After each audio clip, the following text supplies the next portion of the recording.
મહાટક સાથેના સંબંધને લઈ પહેલીવાર રાજ્યકક્ષાના મંત્રીએ તોડ્યું મૌન। ભીખુસિંહ બોલ્યા, મારું કે મારા પુત્રનું ભૂપેન્દ્રસિંહ સાથે કોઈ જોડાણ નહીં।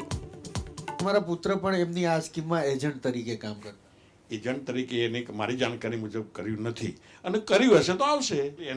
એને પણ જે કાયદો લાગુ પડતો તો પડે ને ભાઈ।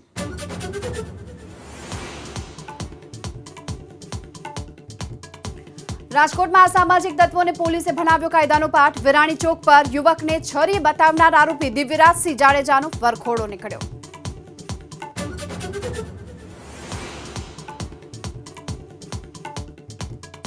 6 ફેબ્રુઆરીથી 20 એપ્રિલ સુધી યોજાશે જીપીએસસીની ભરતીની નવ પરીક્ષાની પ્રાથમિક કસોટી। 23 ફેબ્રુઆરીએ લેવાશે સામાન્ય અભ્યાસની પ્રાથમિક કસોટી।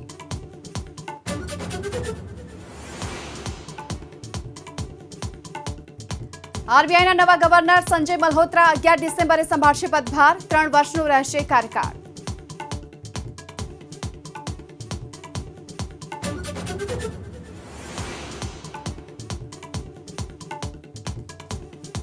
રાજ્યસભાના સભાપતિ સામે વિપક્ષ અવિશ્વાસની પ્રસ્તાવ લાવવાની તૈયારીમાં। વિપક્ષમાંથી કેટલાક પક્ષોએ અવિશ્વાસના પ્રસ્તાવ પર શરૂ કરી ચર્ચા।